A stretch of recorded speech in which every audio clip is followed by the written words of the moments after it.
Hello everyone, welcome back to my YouTube channel Mind Web Classes. इस video में 1 दिसंबर 2021 का शिफ्ट फर्स्ट का क्वेश्चन पेपर देखेंगे और आपको ऑल क्वेश्चन पेपर इस चैनल के प्लेलिस्ट में मिल जाएंगे। प्लेलिस्ट बना हुआ है। साथ ही साथ आप लोग टेलीग्राम चैनल ज्वाइन कर लीजिए, जिसका लिंक इस वीडियो के डिस्क्रिप्शन बॉक्स में दिया हुआ है। वहाँ पर प्रत्येक वीडियो का link plus special PDF file आपको उपलब्ध करवाई जाती है। तो सबसे पहले मैथ्स के 25 क्वेश्चन कवर करेंगे, वो भी ईजी ट्रिक के साथ। आप लोग देखिएगा एक एक क्वेश्चन, सभी क्वेश्चन में आपको बहुत ईजी ट्रिक देखने को मिलेगी। तो क्वेश्चन नंबर फर्स्ट है, आरंभ में रेखा इस दर से कार्य करती है कि वह एक कार्य को 24 घंटे में पूरा कर सकती है, लेकिन वह उस दर से केवल 8 घंटे तक ही कार्य करती है। उसके बाद वह इस दर से कार्य करती है कि वह शेष कार्य को 9 घंटे में पूरा कर सकती है। यदि रेखा को एक कार्य अवधि में ही कार्य पूरा करना है तो उस कार्य को पूरा करने में उसे कुल कितने घंटे का समय लगेगा। यहाँ पर देखिए स्टार्टिंग में दिया है कि वह एक कार्य को 24 घंटे में पूरा कर सकती है। तो देखिए यहाँ पर लिखेंगे रेखा एक कार्य पूरा कर सकती है 24 घंटे में। तो यहाँ पर LCM लेंगे 24 का, तो 24 ही आएगा, क्योंकि ये कंप्लीट करती है 24 घंटे में, तो LCM 24 हुआ। तो इसकी कार्य क्षमता हो जाएगी 24 में, जब 24 से भाग करेंगे तो 1 आएगा, तो इसकी इफिशियंसी अर्थात कार्य क्षमता 1 हो जाएगी। अब यहाँ पर देखिए आगे कह रहा है कि लेकिन वह उस दर से केवल 8 घंटे तक ही कार्य करती है। तो 1 की कार्य क्षमता से जब 8 घंटे करेगी तो काम हो जाएगा 8 काम टोटल। अब यहाँ पर देखिए 24 में जब 8 घटाएंगे तो बचेगा कार्य 16 काम बचेगा।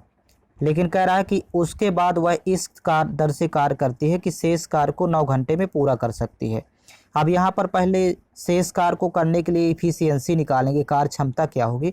तो देखिए यहाँ पर टोटल वर्क दिया 24, तो 24 में आप भाग करेंगे 9 से, क्योंकि इफिशियंसी इक्वल टू होता है टोटल वर्क अपान टाइम। टाइम 9 घंटे है तो 9 से भाग करेंगे। तो देखिए 3 से कैंसिल आउट करेंगे, 3 8 24 और 3 3 का 9। कार्य क्षमता हो जाएगी 8/3। अब यहाँ पर टाइम निकालेंगे, तो टाइम इक्वल टू होता है यहाँ टोटल वर्क अपान इफिशियंसी। टोटल वर्क ऊपर लिखेंगे और अपान इफिशियंसी नीचे। यहाँ पर देखिए शेष कार्य बचा है 16, तो 16 बटे यहाँ पर लिख देंगे, और इफिशियंसी आई है कार्य क्षमता 8/3, तो यहाँ लिखेंगे 8/3। 8 एकम 8, 8 दूनी 16, तो 3 का 2 से गुणा करेंगे तो 3 दूनी 6।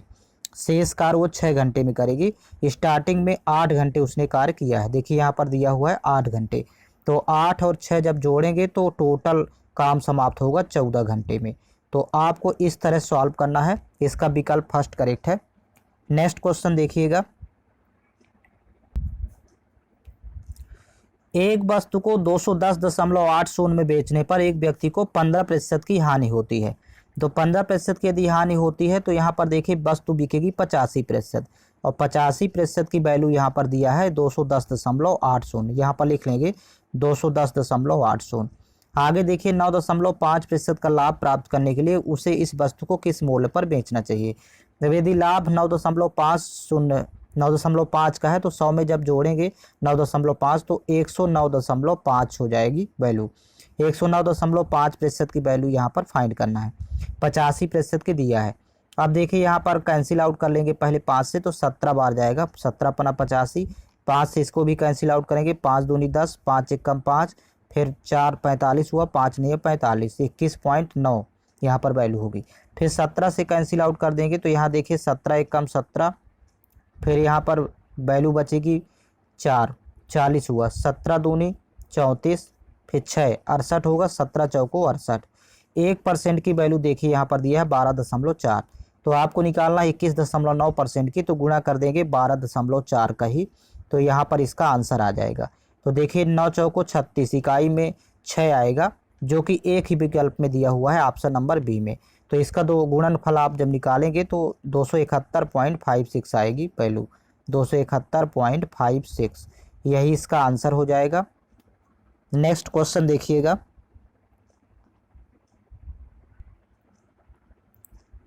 एक व्यक्ति ने स्कूटर से 245 किलोमीटर की दूरी 7 घंटे में तय की। यदि वह इलेक्ट्रिक साइकिल को स्कूटर की चाल की 3/7 की चाल से चलाए तो 4 घंटे में कितनी दूरी किलोमीटर में तय करेगा। यहाँ पर ध्यान रखेंगे, पहले लिख लेंगे यहाँ पर स्कूटर और यहाँ पर लिख लेंगे साइकिल। अब देखिए यहाँ पर स्पीड दिया है अनुपात में 3:7, स्कूटर की 7 है, साइकिल की 3, तो यहाँ लिख लेंगे 7:3, 7:3 दिया है स्पीड का अनुपात। लेकिन स्कूटर देखिए यहाँ पर एक व्यक्ति ने स्कूटर से 245 किलोमीटर दूरी 7 घंटे में तय की, तो स्कूटर द्वारा यहाँ पर देखिए स्पीड कितनी होगी, तो स्पीड इक्वल टू होता है डिस्टेंस अपॉन टाइम।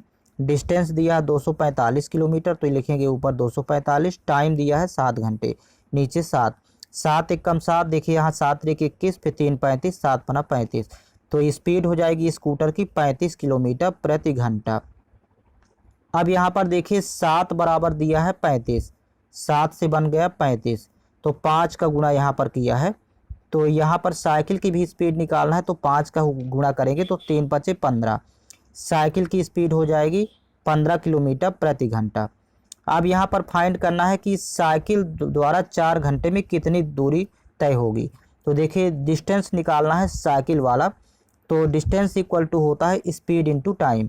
स्पीड दिया है 15 किलोमीटर प्रति घंटा और टाइम दिया है 4 घंटे, यहाँ पर दिया है प्रश्न में 4 घंटे, तो 15 चौको 60, 60 किलोमीटर साइकिल द्वारा तय की गई दूरी टोटल होगी। इसका ऑप्शन नंबर 3 करेक्ट है। नेक्स्ट क्वेश्चन देखेंगे, कोई ट्रेन किसी कार की तुलना में 50% तेज चल सकती है। दोनों एक ही समय पर स्थान ए से रवाना होती हैं और 81 किलोमीटर दूर स्थान बी तक ही समय पर पहुंच जाती है। हालांकि ट्रेन के स्टेशनों पर ठहरने का समय लगभग 12 मिनट रहा है, तो कार की चाल कितनी है। यहाँ पर कार की स्पीड फाइंड करना है। देखिए यहाँ पर स्पीड का रेशियो यहाँ पर बनेगा ट्रेन और कार, यहाँ पर लिख लेंगे पहले ट्रेन और यहाँ पर लिख लेते हैं कार। तो ट्रेन की स्पीड देखिए ज़्यादा होगी क्योंकि यहाँ पर दिया 50% तेज़ चलती है, तो यदि 50% जोड़ेंगे 100 में तो 150% होगा, और इसकी वैल्यू जब आप कन्वर्ट करेंगे 150% को तो 150/100 होगा, तो यहाँ से 50 × 150, 50 दूनी 100, 3/2, अर्थात ट्रेन की स्पीड 3 हो जाएगी, कार की स्पीड 2 हो जाएगी। ये यहाँ पर अनुपात बनेगा दोनों की स्पीड का, और टाइम जस्ट इसका उल्टा हो जाता है, स्पीड का टाइम का रेशियो हो जाएगा 2:3। अब यहाँ पर देखिए टाइम में डिफरेंस है 1 का, और यही 1 बराबर दिया है यहाँ पर 12 मिनट, यहाँ पर 12 मिनट का अंतर है, तो 1 बराबर जब लिखेंगे 12 मिनट, तो यहाँ पर देखिए दोनों टाइम निकाल लेंगे, 12 दूनी 24, ट्रेन का टाइम होगा 24 मिनट में, और यहाँ पर कार को टाइम लगेगा 36 मिनट। लेकिन यहाँ पर पूछ रहा है कि कार की चाल क्या होगी, तो देखिए स्पीड फाइंड करना है कार की, तो स्पीड इक्वल टू होता है डिस्टेंस अपॉन टाइम। डिस्टेंस दिया देखिए 81 किलोमीटर, तो यहाँ पर लिखेंगे 81, और टाइम यहाँ पर दिया है कार का 36 मिनट, तो 36 मिनट को घंटे में कन्वर्ट करना है, तो भाग करेंगे 60 से, 12 × 36, 12 × 5 60। अब यहाँ पर देखिए 3 से कैंसिल आउट करेंगे, 3 × 1 3, 27 × 3 81, तो इस 5 का गुणा 27 से करेंगे, तो देखिए डिस्टेंस यहाँ पर स्पीड आ जाएगी 27 × 5, तो 27 पंचे होता है 135, 135 किलोमीटर प्रति घंटा, यही स्पीड होगी कार की। इस तरह आपको फाइंड कर लेना है। नेक्स्ट क्वेश्चन देखिए, ऑप्शन नंबर इसका 3 करेक्ट है। नेक्स्ट क्वेश्चन है, पिछले वर्ष x और y की आय का अनुपात 4:5 था। पिछले वर्ष से इस वर्ष की उनकी अपनी आय के अनुपात क्रमशः 3:4 और 2:3 थे। यदि उनकी वर्तमान आय का योग 15,400 रुपये है तो यक्स की वर्तमान आय कितनी है। यहाँ पर देखिए इसको सॉल्व करेंगे तो यहाँ लिख लेते हैं यक्स और इधर लिख लेंगे वाई। अब देखिए इनकी आय का अनुपात 4:5 है तो यहाँ लिखते हैं 4:5। अब इसके बाद देखिए कह रहा कि पिछले वर्ष से इस वर्ष उनकी आय के अनुपात क्रमशः 3:4 और 2:3। फर्स्ट का दिया है 3:4 और सेकंड का दिया है 2:3। तो देखिए उनकी आय का वास्तविक अनुपात वर्तमान का निकालना है। तो देखिए निकालने का तरीका होगा, यहाँ 4 × 4 इनका गुणा होगा आपस में और डिवाइड करेंगे इस 3 से, तो 4 चौक 16, 16/3 ये यक्स की आय का अनुपात वर्तमान अनुपात बनेगा आय का। और इसमें देखिए 5 × 3 15 गुणा करेंगे आपस में और डिवाइड करेंगे 2 से, तो 15/2 ये वाई की वर्तमान आय का अनुपात आ गया। अब इसको सॉल्व करेंगे तो 16 दूनी 32 और यहाँ 15 × 3 45, 32:45 होगा। इनका वर्तमान आय का अनुपात। अब देखिए यहाँ पर जोड़ने पर देखिए दोनों को जोड़ेंगे तो 5 2 7 और यहाँ 4 3 7 77। वर्तमान आय का कुल योग 77, लेकिन प्रश्न में दिया है 15,400, तो यहाँ लिखेंगे 77 अनुपात की वैल्यू 15,400। तो 77 एकम 77, 77 दूनी 154 होता है, तो 1 अनुपात की वैल्यू हो जाएगी 200। और जब 1 अनुपात की वैल्यू 200 है तो यक्स की वर्तमान आय निकालना है। तो देखिए यक्स की वर्तमान आय अनुपात में है 32, तो यक्स का जब निकालना होगा तो 32 इंटू 200 कर देंगे, तो 32 दूनी 6400। यहाँ पर आंसर आ जाएगा 6400 रुपये। इस तरह आपको फाइंड करना है। ऑप्शन नंबर 4 करेक्ट है। नेक्स्ट क्वेश्चन देखिएगा।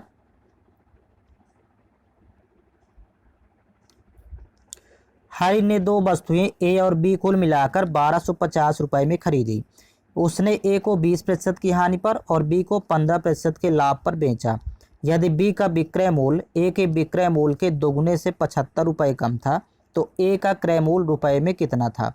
इस देखिए इस सवाल को जब सॉल्व करना है तो टोटल क्रय मूल्य दिया है 1250 दोनों वस्तुओं का। अब यहाँ पर देखिए सीपी निकाल लेंगे दोनों का। यहाँ पर सीपी पहले यहाँ पर मान लेते हैं। फर्स्ट का सीपी मान लेंगे x रुपये था और दूसरे का हो जाएगा 1250 माइनस x, क्योंकि टोटल क्रय मूल्य 1250 दिया है तो सेकंड का सीपी 1250 माइनस x।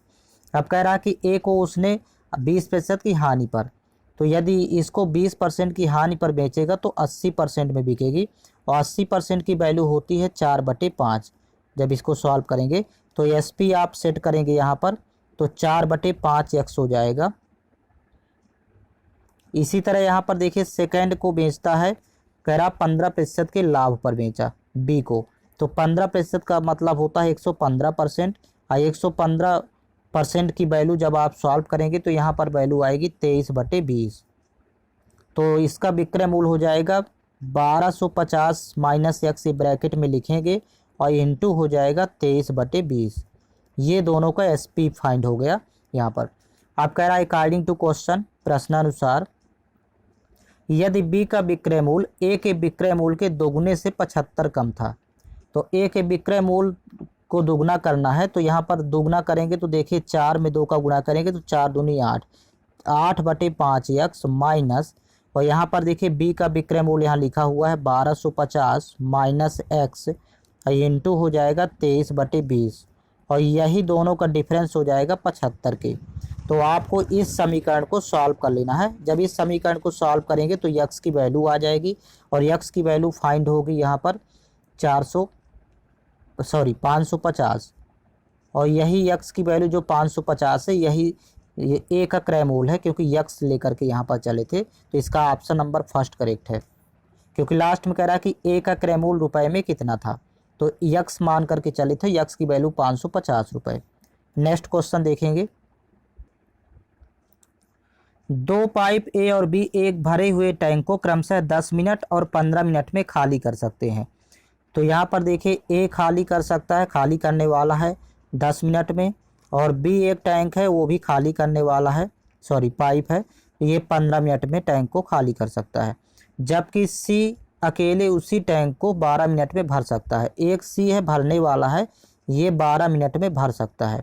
अब देखिए यहाँ पर पहले तीनों का एलसीएम यहाँ फाइंड करते हैं। तो एलसीएम 10 15 12 का 60 होता है, तो टोटल कार्य हो गया टोटल वर्क 60। अब ए की कार्य क्षमता 10 से भाग करेंगे 60 में 6 बार जाएगा, बी की कार्य क्षमता 15 से भाग करेंगे 60 में तो 4 बार, और सी की कार्य क्षमता निकालना तो 12 पंचे 60 5 हो जाएगी।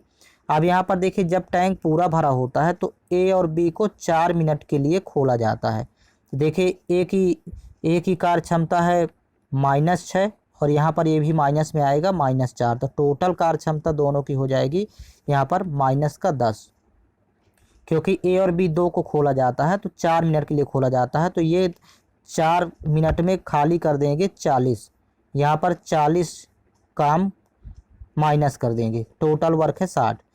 तो कह रहा है उसके बाद केवल पाइप ए को बंद कर दिया जाता है। तो अब ए को बंद कर देंगे तो अभी बी खुला रहेगा, और जबकि सी को तुरंत खोल दिया जाता है। तो देखिए यहाँ पर बी अभी खुला है तो -4 की स्पीड से खाली कर रहा है, लेकिन ये प्लस भर रहा है 5 की स्पीड से, तो फाइनली यहाँ पर वैल्यू आएगी 1 की स्पीड से भरेगा और कितना भरेगा, तो यहाँ पर देखिए कह रहा कि अब टैंक को पूरी तरह भरने में कितना समय लगेगा। तो जितना टैंक खाली हुआ है, देखिए यहाँ पर खाली हुआ है 40 और भरेगा 1 की स्पीड से। तो देखिए 40 टैंक जब 1 की स्पीड से भरेगा तो टोटल 40 मिनट उसको टाइम लगेगा, क्योंकि यहाँ पर देखिए बी खाली है और खाली करने वाला है, सी भरने वाला है। तो यहाँ पर टोटल कार्य क्षमता है 1, वो भी भरने की, और भरेगा केवल 40, जितना खाली हो उतना ही भरेगा। तो 40 मिनट का टाइम लगेगा। तो ऑप्शन 4 करेक्ट है। नेक्स्ट क्वेश्चन है 7 मीटर गहराई, गहराई का मतलब यहाँ ऊंचाई से है, और 20 मीटर त्रिज्या वाले खाली बेलनाकार टैंक में अधिकतम कितना पानी भरा जा सकता है। पाई की वैल्यू देखिए 22/7 लेना है। तो बेलन का यहाँ पर आयतन फाइंड कर लेंगे, और बेलन का आयतन होता है पाई आर स्क्वायर एच। यहाँ पहले फार्मूला लिख लेते हैं, पाई आर स्क्वायर एच।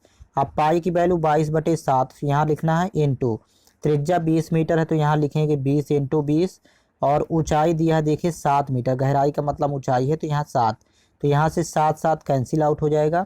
अब 2 दूनी 4 और 22 चौक 88, तो 8800 लिखेंगे और मीटर क्यूब में इसका आंसर आएगा। तो इसका ऑप्शन नंबर फर्स्ट करेक्ट है। नेक्स्ट क्वेश्चन है 10% वार्षिक ब्याज की दर पर 3.5 वर्षों के लिए निवेशित किसी धनराशि का साधारण ब्याज 9% वार्षिक ब्याज दर पर 4.5 वर्षों के लिए निवेशित उतनी ही धनराशि के साधारण ब्याज से 55 रुपये कम होता है। धनराशि की गणना कीजिए। यहाँ पर प्रिंसिपल फाइंड करना है। देखिए दोनों के ब्याजों का अंतर 55 रुपये है। तो देखिए ब्याज होता है रेट इंटू टाइम, तो गुणा करेंगे तो फर्स्ट का ब्याज हो जाएगा, जब 10 इंटू करेंगे 3.5, तो ये प्रतिशत में वैल्यू आएगी, माइनस सेकंड का ब्याज देखिए सेकंड कंडीशन में 9% रेट है और टाइम 4.5 है, तो 9 गुणे करेंगे 4.5, तो ये प्रतिशत में ब्याज आएगा। और दोनों का डिफरेंस है यहाँ पर 55 रुपये, यहाँ पर लिख लेंगे 55। अब यहाँ पर जब गुणा करेंगे तो यहाँ 350 होता है, तो यहाँ पर दशमलव लगाएंगे 35%, और माइनस हो जाएगा जब इसका आपस में गुणा करेंगे तो 9 × 45, 9 चौको 36, 5 41, यहाँ पर आ जाएगा 41.5, सॉरी 36 4 40, यहाँ पर 40.5। अब दोनों का डिफरेंस यहाँ जब निकालेंगे तो यहाँ 5.5 होगा, और 5.5% की वैल्यू यहाँ पर दिया है 55।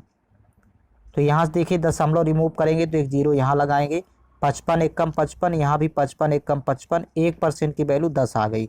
हमें प्रिंसिपल फाइंड करना, धनराशि 100% होती है हमेशा, तो 100% का निकालना, तो 100 × 10 कर देंगे, 100 दहम हो जाएगा 1000, तो प्रिंसिपल होगा 1000। ऑप्शन नंबर 3 करेक्ट है। नेक्स्ट क्वेश्चन है, नेक्स्ट क्वेश्चन देखिए सिंप्लीफिकेशन का है। तो यहाँ पर सवाल दो हिस्सों में डिवाइड, सॉरी 3 हिस्सों में, फर्स्ट हिस्सा, सेकंड हिस्सा और थर्ड, तीनों हिस्से अलग अलग सॉल्व करेंगे। यहाँ पर ऑफ लगा है तो ऑफ के कारण ये दोनों एक ही वैल्यू हो जाएगी। यहाँ पर आप देखिए इसको सॉल्व करते हैं। फर्स्ट यहाँ पर 4/5 है, भिन्न 4/5। अब भाग का मतलब होता है, भाग को जब गुणा में कन्वर्ट करेंगे तो इसका रेसिप्रोकल, इसका भी रेसिप्रोकल, क्योंकि ये दोनों एक साथ है। देखिए यहाँ पर 3 चौक 12, 12 एक 13/4 को लिखेंगे 4/13, और इनटू इसका भी रेसिप्रोकल कर देंगे तो 13/8 हो जाएगा। अब यहाँ पर देखिए माइनस लगा तो यहाँ पर माइनस हो गया। अब यहाँ सॉल्व करेंगे अंश वाली वैल्यू, तो 8 × 8 और 7 × 7, और नीचे भी आपस में 7 × 8 = 56, तो 8 में 7 घटाएंगे तो 1 हो जाएगा 56, और नीचे वैल्यू देखिए यहाँ पर आएगी 8 × 8 और 7 × 7, 8 7 15, नीचे 8 7 56, तो 15/56। जब इसको सॉल्व करेंगे नीचे वाली भिन्न को तो 15/56 आएगा। फिर यहाँ पर गुणा है तो गुणा लगाएंगे, फिर इसको देखिए 4 7 28, 28 2 30, 30/7 लिखेंगे ज्यों कहते हो, और प्लस यहाँ पर 3/5 है लास्ट में। अब यहाँ कैंसिल आउट कर देंगे, 13 13 कैंसिल आउट हो जाएगा, 4 × 1 = 4, 4 दूनी 8, फिर यहाँ देखिए 2 × 1 = 2, 2 दूनी 4, तो स्टार्टिंग में बचेगा 2/5, ये 2/5 लिखेंगे, फिर माइनस, ये माइनस है यहाँ पर 56 56 कैंसिल आउट हो जाएगा, 15 × 1 = 15, 15 दूनी 30, तो यहाँ पर बचेगा 2/7, माइनस 2/7, और इसके बाद यहाँ पर प्लस हो जाएगा ये 3/5। इन दोनों को जब एक साथ सॉल्व करेंगे प्लस प्लस तो जोड़ेंगे, तो देखिए यहाँ पर ऊपर 2 है, नीचे यहाँ पर 3 है, 3 2 5, क्योंकि हर समान है तो 5/5 का मतलब 1 हो जाएगी वैल्यू, और इसको लिख लेंगे -2/7, अब इसको जब सॉल्व करेंगे तो देखिए 7 एक कम 7 और 7 माइनस यहाँ पर बटे 1 करेंगे तो 2 एक कम 2 और नीचे हो जाएगा 7 एक कम 7। तो यहाँ पर 7 में जब 2 घटाएंगे तो 5, 5 बटे 7 इसका आंसर होगा। विकल्प फर्स्ट करेक्ट है। नेक्स्ट क्वेश्चन देखिएगा। 9 संख्याओं का औसत 20.6 है, उनमें से 3 संख्याओं का औसत 26.1 है, जबकि अन्य 3 संख्याओं का औसत 15.2 है। तो शेष 3 संख्याओं का औसत कितना होगा। यहाँ पर देखिएगा शेष 3 संख्याओं का एवरेज फाइंड करना है। तो स्टार्टिंग में देखिए यहाँ पर दिया है 9 संख्याएं जिनका औसत है 20.6। तो 9 संख्याओं का योग निकालना, तो 9 गुणे 20.6 औसत से गुणा कर देंगे। फिर देखिए उनमें से 3 संख्याओं का औसत 26.1 है, तो माइनस करेंगे 3 संख्याओं को, 3 संख्याओं के योग को, तो 3 गुणे 26.1।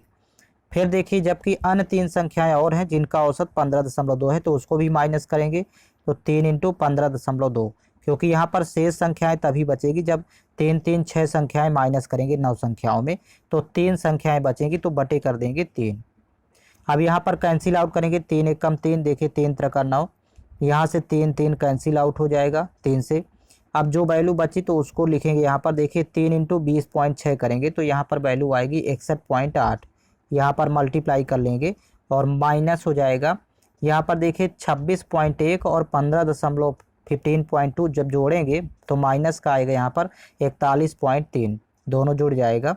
अब देखिए आपस में घटा देंगे यहाँ पर, तो 8 में 3 घटाएंगे 5 और 1 में 1 घटाएंगे तो यहाँ पर 0 रहेगा, और 6 में 4 घटाएंगे तो 2, तो 20.5 इसका आंसर होगा।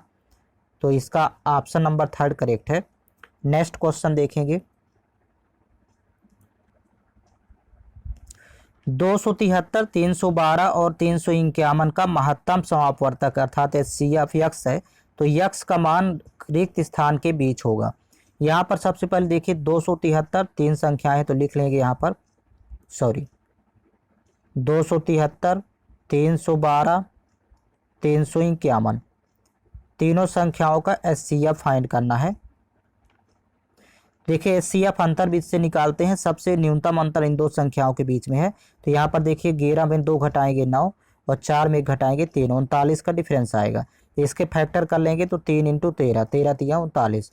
अब देखिए 3 से चेक करेंगे क्या 3 का भाग सब में जा रहा है इन तीनों संख्याओं में, तो तीनों में जाएगा, तो अर्थात 3 शामिल होगा, और 13 का भी भाग तीनों में जा रहा है, तो 13 गुणे 3 करेंगे तो 39 ही आएगा HCF। और 39 देखिए 35 और 40 के बीच में आता है, तो ऑप्शन बी करेक्ट है, सेकेंड ऑप्शन करेक्ट है। नेक्स्ट क्वेश्चन है, दिए गए भिन्न प्रतिशत को निम्नतम पद के अनुपात के रूप में व्यक्त करें। यहाँ पर देखिए प्रतिशत में भिन्न दी हुई है 75/17, और ये प्रतिशत जब रिमूव होगा तो बटे में आ जाएगा 100 100। अब यहाँ पर कैंसिल आउट करेंगे 25 से, 25 3 75, 25 चौको 100, तो यहीं पर भिन्न हो जाएगी। ऊपर तो 3 ही रहेगा, नीचे 17 इंटू 4 करेंगे, 17 चौको 68, तो यही 3:63 इसको लिख सकते हैं। ऑप्शन 3 करेक्ट है। नेक्स्ट क्वेश्चन, सर्दियों के मौसम में एक दुकानदार ने स्वेटर का मूल्य 1422 से घटाकर 1264 कर दिया, उसके द्वारा दी गई छूट का प्रतिशत ज्ञात करें। दशमलव के 2 स्थानों तक निकालना है। तो यहाँ पर देखिए पहले 1422 रुपये मूल्य था, फिर घटाकर कर दिया 1264, तो यहाँ पर देखिए माइनस करेंगे छूट कितनी होगी, तो यहाँ पर 12 में 4 घटाएंगे 8, और फिर यहाँ पर 11 में 6 घटाएंगे 5, और यहाँ पर 3 में 2 1, 158 रुपये की छूट दिया, और छूट दिया 1422 पर। तो प्रतिशत आप निकालना है तो 158 ऊपर लिखेंगे, और जिस पर छूट दिया है उसको उस वैल्यू को नीचे लिखेंगे और इंटू करेंगे 100। तो यहाँ पर देखिए 158 एक कम 158, ये 9 बार जाएगा, 8 नहीं 72, 9 बार जाएगा। अब 1/9 की वैल्यू आपको लिखना है, तो 1/9 की वैल्यू होती है 11.11, ये इसका आंसर होगा। यस 100 में 9 से भाग करेंगे तो 11.11 आएगा प्रतिशत में। तो ऑप्शन नंबर 3 करेक्ट है। नेक्स्ट क्वेश्चन है, नेक्स्ट क्वेश्चन देखिए सिंप्लीफिकेशन का है। ये सवाल 4 हिस्सों में डिवाइड है। पहला हिस्सा यहाँ से यहाँ तक होगा, सेकंड हिस्सा यहाँ से यहाँ तक, थर्ड हिस्सा ये इतना रहेगा यहाँ तक, और फोर्थ हिस्सा ये हो गया, और ये 5 हिस्सों में डिवाइड है। पांचों पार्ट अलग अलग लिखते जाएंगे। तो फर्स्ट देखिए यहाँ पर 60 भागे 16, तो इसको ज्यों का तो लिखेंगे 60 भागे 16, और इनटू में यहाँ पर देखिए 2 है तो गुणा कर देंगे यहाँ बगल में 2 का। अब इसको कैंसिल आउट कर लेंगे साथ साथ। पहले लिख लेते हैं पहला माइनस है, यहाँ पर देखिए ब्रैकेट के अंदर यहाँ पर 76 भागे और 5 और 19 के बीच में हाफ है तो इसका एक साथ गुणा करके लिखेंगे, मतलब 76 बटे हो जाएगा 5 इंटू 19। फिर यहाँ पर देखिए -15/8, इसको लिख लेंगे -15/8। और यहाँ पर गुणा है तो गुणा में देखिए 21 - 25 करेंगे तो -4 गुणा में आएगा। और ये -3 अलग से है तो इसको -3 और ब्रैकेट क्लोज। ये भाग को डिवाइड में लिखेंगे तो 1/53 आएगा। अब देखिए इसको सॉल्व कर लेते हैं तो 2 1 कम 2, 2 8 16, फिर 4 से 4 दूनी 8, यहाँ पर 15 चौको 60, तो यहाँ 15/2 आएगी वैल्यू, तो लिखते जाएंगे 15/2। अब इसके बाद माइनस ब्रैकेट में देखिए यहाँ पर आएगा 19 1 कम 19, 19 चौक 76, इसको सॉल्व करेंगे पहले। 4 1 कम 4, 4 दूनी 8।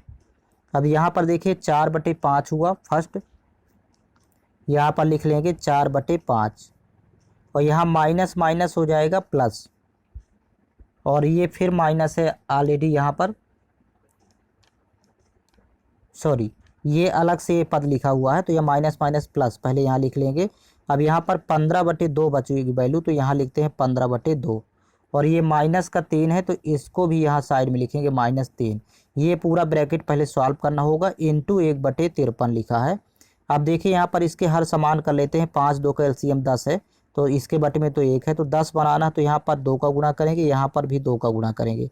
इसको 10 बनाना है तो 5 का गुणा करेंगे तो यहाँ भी 5 का गुणा करेंगे। इसको 10 बनाना तो यहाँ 10 का गुणा करेंगे तो ऊपर भी 10 का गुणा करेंगे। अब यहाँ पर 4 दूनी 8 हुआ और 15 पना 75, और यहाँ पर 10 तिहाई 30, 75 में 30 घटाएंगे तो 45, और 45 8 53, ऊपर 53 हो जाएगा। तो यहाँ देखिए 15/2 माइनस, यहाँ ब्रैकेट में आ गई वैल्यू 53 बटे हो जाएगा, नीचे देखिए 10 है सभी में तो नीचे 10 आएगा, और इंटू है 1/53, तो 53 से 53 कैंसिल आउट तो 1/10 बचेगी वैल्यू। तो ये 15/2 तो रहेगा माइनस 1/10। अब इसी को सॉल्व करना है तो देखिए 15 दहम 150, यहाँ ज्यों का त्यों लिखेंगे, और माइनस 2 1 कम 2, यहाँ पर 2 होगा, बटे हो जाएगा 2 दहम 20। तो 150 में जब 2 घटाएंगे तो यहाँ पर वैल्यू बचेगी 148, और बटे यहाँ पर 20 है। अब इसको कैंसिल आउट करेंगे तो देखिए 4 से कैंसिल आउट करेंगे, 4 पंचे 20, यहाँ से देखिए 4 तेई 12 और 4 सते 28, 37/5। अब इसको 37/5 को लिख सकते हैं 5 सते 35, 7 सही 2/5। इसका ऑप्शन नंबर 3 करेक्ट है। नेक्स्ट क्वेश्चन है, प्रत्येक 2 सेंटीमीटर व्यास वाली शीशे की गेंदों की संख्या ज्ञात करें जिन्हें 18 सेंटीमीटर व्यास वाले एक गोले से बनाया जा सकता है। यहाँ पर देखिए बड़ी गोले की त्रिज्या निकाल लेंगे तो 18 सेंटीमीटर यदि व्यास है तो कैपिटल आर त्रिज्या हो जाएगी 9 सेंटीमीटर, ये बड़े गोले की। छोटे गोले की त्रिज्या निकालेंगे तो 2 सेंटीमीटर व्यास दिया हुआ है तो छोटे गोले की त्रिज्या हो जाएगी 1 सेंटीमीटर, क्योंकि त्रिज्या हाफ होती है, आधी होती है, तो यहाँ पर 1 सेंटीमीटर। अब आपको गोलों की संख्या फाइंड करना है तो संख्या इक्वल टू होता है बड़ी आकृति का आयतन, क्योंकि यहाँ पर 3D आकृति है गोला, तो बड़ी आकृति का आयतन मतलब 4/3 पाई आर क्यूब गोले का आयतन, और नीचे छोटी आकृति यानी छोटे गोले का आयतन तो 4/3 पाई आर क्यूब, स्मॉल आर लेंगे। 4/3 पाई से 4/3 पाई कैंसिल आउट हो जाएगा।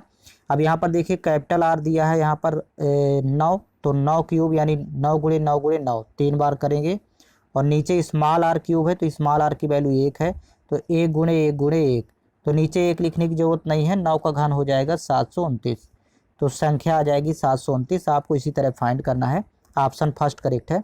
नेक्स्ट क्वेश्चन है, किसी कक्षा में 100 छात्रों का औसत अंक 80 था, वरीयता सूची में शीर्ष 15 छात्रों और नीचे से 15 छात्रों के औसत क्रमशः 84 और 74 थे। शेष छात्रों के औसत अंक दशमलव के 2 स्थानों तक सही ज्ञात करें। सेम एक सवाल इसके पहले हो चुका है, आपको शेष का एवरेज फाइंड करना है। तो पहले 100 छात्रों का 80 है औसत, तो 100 छात्रों का कुल अंक निकालना तो 100 गुणे 80 करेंगे, माइनस प्रथम 15 छात्रों का औसत 84 है तो यहाँ पर 15 इंटू 84, और फिर माइनस करेंगे अगले 15 छात्रों का औसत 74 है तो 15 इंटू 74। अब बचेंगे देखिए जब 15 15 30 घटाएंगे 100 में तो 70 बचेंगे, तो यहाँ पर आप डिवाइड करेंगे 70 से तो शेष छात्रों का औसत आ जाएगा।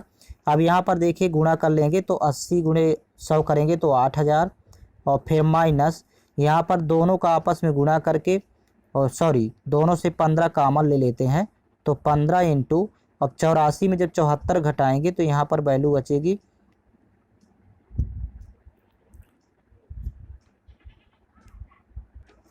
यहाँ पर माइनस माइनस प्लस होगा, 84 और 74 यहाँ पर जोड़ेंगे तो 4 4 8 और 8 7 15, 158।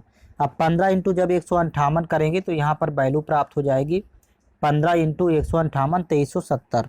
यहाँ पर जब आप गुणा करेंगे 2370 माइनस हो जाएगा और डिवाइड बाई करना है 70।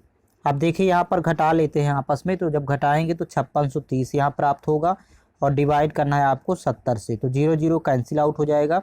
अब यहाँ पर देखिए 7 8 56, यहाँ पर पहले 8 बार जाएगा, फिर यहाँ भाग नहीं जाएगा तो 0 लगेगा, मतलब 80 पॉइंट समथिंग कुछ आएगा आंसर, जो कि ऑप्शन नंबर यहाँ पर सेकेंड में दिया है 43, 80.43 शेष संख्या छात्रों का औसत होगा। ऑप्शन सेकेंड करेक्ट है। नेक्स्ट क्वेश्चन है, 3 संख्याएं इस प्रकार हैं कि पहली संख्या तीसरी संख्या से 30% अधिक है और दूसरी संख्या तीसरी संख्या से 40% कम है, तो पहली संख्या का पहली और दूसरी संख्या के योग से अनुपात क्या है। पहले तो तीनों संख्याओं का अनुपात फाइंड कर लेते हैं। देखिए तीसरी संख्या यहाँ पर 100 मान लेते हैं। अब कह रहा है कि पहली संख्या तीसरी संख्या से 30% अधिक है, तो 100 में 30 जोड़ेंगे तो यहाँ पहली संख्या हो जाएगी 130। और यहीं पर देखिए कह रहा कि दूसरी संख्या तीसरी संख्या से 40% कम है, तो जब 100 में 40 कम करेंगे तो यहाँ हो जाएगा 60। अब यहाँ पर रेशियो यहाँ पर बना लेते हैं तीनों संख्याओं का पहले, तो 0 0 पहले कैंसिल आउट हो जाएगा। अब कह रहा कि पहली संख्या का, तो पहली संख्या 13 है तो यहाँ पर 13 हो जाएगा, फिर बटे पहली और दूसरी के योग का अनुपात, तो पहली और दूसरी जोड़ेंगे तो 13 6 19, तो 13 अनुपात 19 बनेगा। इसका ऑप्शन फर्स्ट करेक्ट है। नेक्स्ट क्वेश्चन है, एक वस्तु की कीमत में प्रतिवर्ष 20% की वृद्धि होती है। यदि तीसरे और चौथे वर्ष के अंत में इनकी कीमतों का अंतर 86.40 रुपये है, तो दूसरे वर्ष के अंत में इसकी कीमत रुपए में ज्ञात करें। देखिए यहाँ पर 4 वर्षों का कीमत यहाँ पर दिया है, फर्स्ट ईयर, सेकेंड ईयर, यहाँ पर लिख लेंगे पहले थर्ड ईयर और ये हो गया फोर्थ ईयर। अब फर्स्ट ईयर यहाँ पर मान लेते हैं कि 100% था वस्तु की कीमत, यहाँ पर 100% मानेंगे। अब सेकेंड ईयर में क्योंकि प्रतिवर्ष 20% वृद्धि होती है, तो 100 में जब 20 जोड़ेंगे तो यहाँ पर हो जाएगा 120%। सेकेंड ईयर में वैल्यू कीमत हो जाएगी 120%। फिर इसका 20% निकालेंगे, 120 का 20% 20% निकालेंगे तो यहाँ पर आएगी वैल्यू 24। तो जब 120 में 24 प्लस करेंगे तो यहाँ पर हो जाएगा 144, 144% हो जाएगी कीमत थर्ड ईयर। फिर इसका एक 20% पुनः निकाल के जोड़ेंगे तो इसका 20% यहाँ पर होगा 28.8, यहाँ पर लिखेंगे 28.8। तो यहाँ 28.8 जब 144 में जोड़ेंगे तो यहाँ वैल्यू हो जाएगी 172.8%। ये यहाँ पर चारों ईयर की कीमत हो गई। अब कह रहा है कि यदि तीसरे और चौथे वर्ष के अंत में कीमतों का अंतर 86.40 है। अब यहाँ पर देखिए तीसरा और चौथा वर्ष है तो इनमें अंतर होगा 28.8 का, क्योंकि जोड़े हैं तब तो ये वैल्यू आई है इसमें 144 में, तो इनका अंतर तो यहाँ 28.8 है और यही बराबर दिया है यहाँ पर 86.40। तो 28.8% की वैल्यू है 86.40 के बराबर। आपको निकाल देखिए यहाँ पर दशमलव रिमूव कर देंगे या फिर मल्टीप्लाई करेंगे तो यहाँ 3 बार जाएगा, सॉरी 3 का गुणा करना होगा। 88.8 में जब 3 का गुणा करेंगे तो यहाँ 86.4 आ जाएगी वैल्यू। शून्य यहाँ पर नहीं लिखते हैं, तो 3 का जब मल्टीप्लाई किए तो एक यहाँ पर देखिए आपको फाइंड करना है कि दूसरे वर्ष के अंत में इसकी कीमत कितनी है। तो जब यहाँ पर दूसरे वर्ष का फाइंड करना होगा तो 120% दिया है, आपको 120 में 3 का मल्टीप्लाई करना है यहाँ भी। तो 12 3 36 और एक जीरो लगाएंगे तो 360 रुपये, क्योंकि यहाँ पर 1 बराबर 3 आएगा, 3 बार यहाँ पर जाएगा तो 120% की निकालना, तो 3 का इसमें मल्टीप्लाई करेंगे तो 360 रुपये होगा। तो दूसरे वर्ष के अंत में कीमत 360 रुपये। नेक्स्ट क्वेश्चन है, एक व्यक्ति ने 8% वार्षिक चक्रवृद्धि ब्याज दर, जो कि वार्षिक रूप से चक्रवृद्धि है, पर 13,000 रुपये उधार लिए। जो 2 वर्ष में 2 समान वार्षिक किस्तों में वापस करने हैं। प्रत्येक किस्त की धनराशि कितनी होगी। यहाँ पर देखिए 8% जो दिया है वैल्यू, तो 8% की वैल्यू होती है जब आप कन्वर्ट करेंगे तो 8/100। अब यहाँ पर 4 दूनी 8 और 25 चौको 100, तो 2/25 8% की। तो यहाँ पर देखिए 25 प्रिंसिपल है, तो इसके अमाउंट हो जाएगा 27, चुकाना होगा 27, क्योंकि 2 यहाँ पर प्लस करेंगे। तो ये हो गया फर्स्ट ईयर का EMI हो गया 27। अब जब सेकेंड ईयर का निकालेंगे चक्रवृद्धि ब्याज पर, तो यहाँ पर 25 का स्क्वायर कर देते हैं और इसको 27 का स्क्वायर, तो ये रेशियो में आएगा यहाँ दोनों में, अनुपात में। अब यहाँ पर देखिए यहाँ तो 27 स्क्वायर हो गया, तो यहाँ पर EMI तो समान होती है फर्स्ट ईयर और सेकेंड ईयर दोनों की, तो इसको भी 27 का स्क्वायर करना है, तो 27 का मल्टीप्लाई करेंगे दोनों में। 27 इंटू जब 25 करेंगे तो यहाँ पर वैल्यू चेंज हो जाएगी, ये वैल्यू हो जाएगी, यहाँ पर आप कन्वर्ट कर लेंगे, और यहाँ पर ये वैल्यू जब आप निकालेंगे तो 25 का स्क्वायर हो जाएगा 625।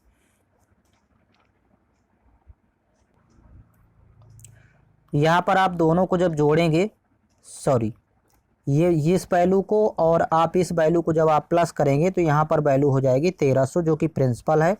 और ये तो आपको EMI है दोनों प्रत्येक ईयर की, तो EMI यहाँ पर आ जाएगी 27 इंटू 27 करने पर 729। यहाँ पर भी 729 होगा, यहाँ पर भी 729 प्रत्येक वर्ष का।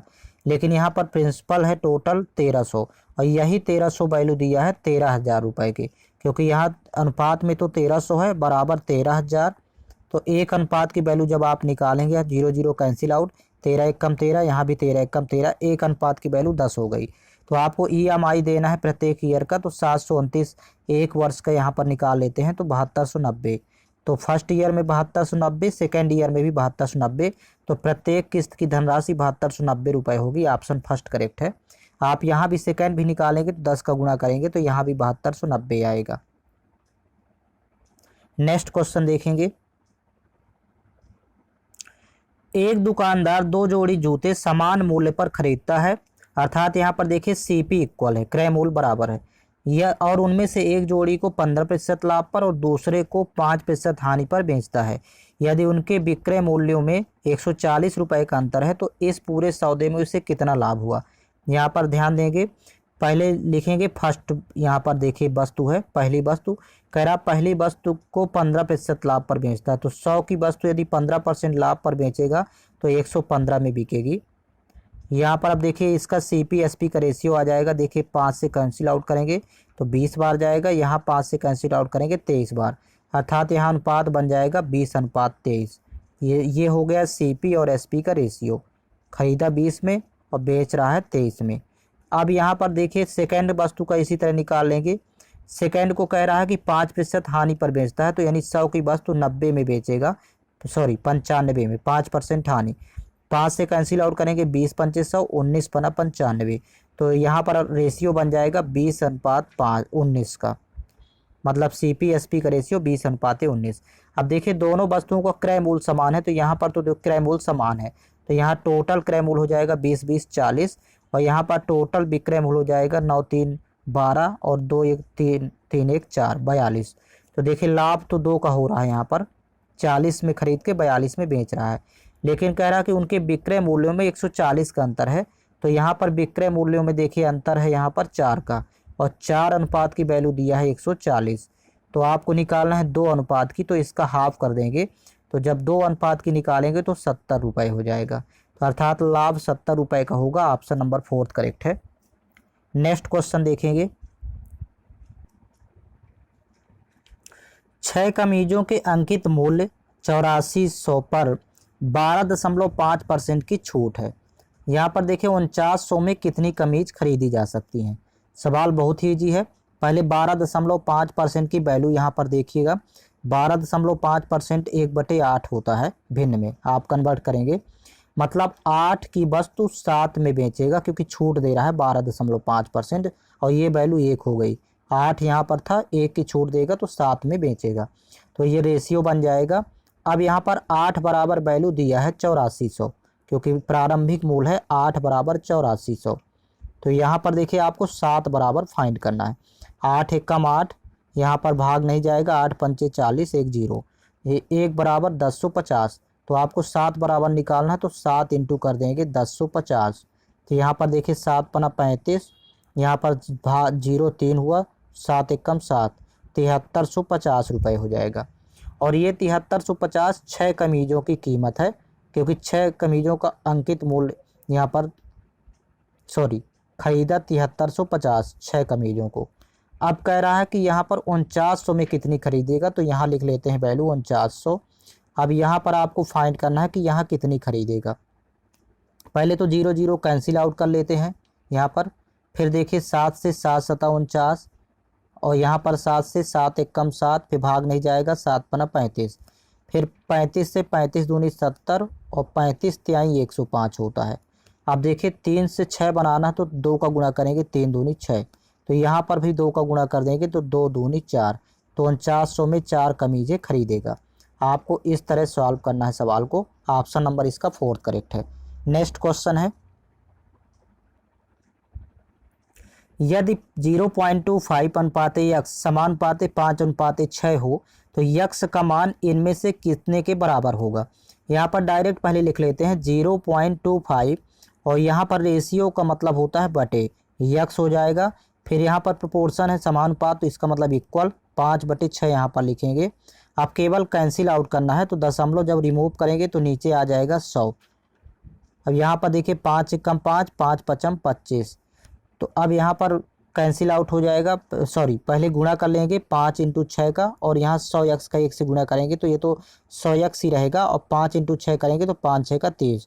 अब 0 0 पहले कैंसिल आउट कर लेते हैं, तो यक्स बराबर 10 बटे में जाएगा 3 के, तो 3 में जब 10 से भाग करेंगे तो 0.3 इसका आंसर हो जाएगा। तो इसका ऑप्शन 4th करेक्ट है। नेक्स्ट क्वेश्चन है, 3 संख्याएं 4:3:7 के अनुपात में है, और इनका महत्तम समापवर्तक HCF 6 है, तो इन 3 संख्याओं का योग कितना होगा। यहाँ पर देखिएगा, जब भी योग, यहाँ पर अनुपात जो दिया है तो इसको ABC मान लेते हैं अनुपात में। अब योग फाइंड करना, तो डायरेक्ट इसका फार्मूला होता है योग बराबर HCF into A + B + C, अनुपात वाली संख्याओं को जोड़ के HCF से गुणा कर देते हैं। HCF दिया है 6, तो 6 इंटू, और A + B + C मतलब 4 3 7 7 7 14, तो 6 इंटू 14 करेंगे तो 14 छंग 84 योग आ जाएगा। इसका विकल्प सेकेंड करेक्ट है। नेक्स्ट क्वेश्चन है, श्रीमती गुप्ता ने अर्धवार्षिक रूप से चक्रवृद्धि होने वाली 8% वार्षिक चक्रवृद्धि ब्याज की दर पर 50,000 रुपये का निवेश 1 वर्ष के लिए सावधि जमा किया। अब सावधि जमा की अवधि पूरी होने पर उन्हें कितनी राशि मिलेगी। तो यहाँ पर देखिएगा, यहाँ अमाउंट फाइंड करना है, तो डायरेक्ट भी फाइंड कर सकते हैं। देखिए अर्धवार्षिक है, तो अर्धवार्षिक में पहले रेट को हाफ कर लेते हैं, मतलब रेट हो जाएगी 4%, 8 का आधा कर लेंगे, रेट 4% होगी, और टाइम यहाँ पर दुगना हो जाएगा। जब 1 वर्ष है तो 1 वर्ष में 2 छमाही बनेंगे, तो टाइम यहाँ हो जाएगा 1 इंटू 2 करेंगे तो 2 छमाही। अब ये दोनों वैल्यू आपको यूज करना है, तो डायरेक्ट देखिए इस तरह लगाते हैं। स्टार्टिंग में देखिए 50,000 रुपये था, तो 50,000 यहाँ ज्यों का त्यों लिखेंगे, और इसका आपको 4% निकालना है 50,000 का। तो पहले फर्स्ट 4% जब निकालेंगे तो 2,000 आएगा, 5 चौक 20, 2,000, और एक बार पुनः 4% निकालेंगे, क्योंकि यहाँ पर 2 छमाही दिया है, 2 बार निकालना होगा, तो 4% निकालेंगे 2,000 का, तो यहाँ वैल्यू आएगी 20 चौक 80, क्योंकि प्रतिशत तो 00 रिमूव कर देता है, तो यहाँ पर 20 चौक 80 बचेगी वैल्यू, यहाँ 80 लिखेंगे। अब यहाँ पर बात हुई है 2 छमाही की, तो यहाँ पर 1 का गुणा करेंगे, और यहाँ पर करेंगे 2 का, 2 छमाही इसलिए। अब देखिए इसको टोटल प्लस करेंगे 50,000, ये तो रहेगा, ये डायरेक्ट तरीका है, प्लस 4 2 दूनी 4, यहाँ पर 4,000 हो जाएगा, और यहाँ पर 80 गुणे 1 करेंगे तो 80 एकम 80, तो इस तरह आपस में जोड़ लेंगे तो यहाँ टोटल अमाउंट आ जाएगा। आपको डायरेक्ट इस तरह फाइंड करें, 50,000 यहाँ 4,000, 54,000 और 80, तो अमाउंट होगी 54,080। ये डायरेक्ट तरीका है सॉल्व करने का। ऑप्शन सेकेंड करेक्ट है। अब यहाँ पर देखिए 25 क्वेश्चन रीजनिंग के पहले कवर करेंगे। क्वेश्चन नंबर फर्स्ट है रीजनिंग का, लैब ए और लैब बी 2 कंप्यूटर कक्ष हैं। यदि लैब ए से 10 विद्यार्थी लैब बी में भेजे जाते हैं तो दोनों कक्षों में विद्यार्थियों की संख्या समान हो जाती है, और यदि लैब बी से 26 विद्यार्थी लैब ए में भेजे जाते हैं तो लैब ए में विद्यार्थियों की संख्या लैब बी में विद्यार्थियों की संख्या की 3 गुनी हो जाती है। तो लैब बी में विद्यार्थियों की संख्या क्या है? आप विकल्प का सहारा लेंगे। यहाँ पर विकल्प के अनुसार यदि देखें तो लैब बी में यदि विद्यार्थियों की संख्या 62 मान लें, यहाँ पर लिख लेते हैं 62, तो लैब ए में विद्यार्थियों की संख्या आपको 82 रखना होगा, क्योंकि ये पहली कंडीशन तभी फॉलो होगी क्योंकि लैब ए से 10 विद्यार्थी लैब बी में भेजना है। तो यहाँ से आप 10 माइनस करेंगे, तब दोनों कक्षों में यहाँ पर 10 प्लस हो जाएगा, तो दोनों कक्षों में बराबर हो जाएगी छात्रों की संख्या। यहाँ पर देखिए 82 में 10 घटाएंगे तो 72, और यहाँ 62 में 10 जोड़ेंगे तो यहाँ भी 72, ये हो जाएगा इक्वल। तो आपको 62 यदि लेकर के चल रहा है। सेम इसी तरह दूसरी कंडीशन देखिए, यहाँ पर यदि लैब बी में 62 विद्यार्थी हैं तो अब देखिए लैब ए में 82। यहाँ पर अब देखिए यहाँ पर कह रहा है कि यदि लैब बी से 26 विद्यार्थी लैब ए में भेज दिए जाए। अब यहाँ पर 26 विद्यार्थी यहाँ पर प्लस हो जाएंगे, तो यहाँ 26 माइनस हो जाएंगे, लैब बी में 26 माइनस हो जाएंगे, और 26 और 82 जब जोड़ेंगे तो यहाँ तो 108 हो गया। अब यहाँ जब घटाएंगे तो यहाँ पर 36 बचेगी वैल्यू।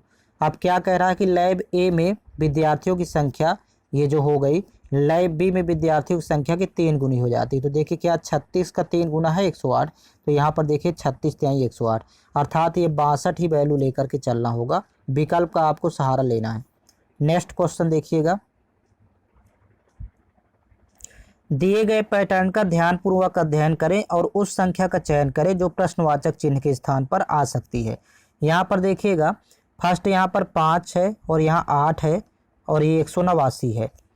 तो देखिए 5 का क्यूब यहाँ पर पहले करेंगे और प्लस 8 का स्क्वायर करेंगे, ये आपको यहाँ पर प्लस करना होगा, तब 189 वैल्यू यहाँ पर प्राप्त होगी।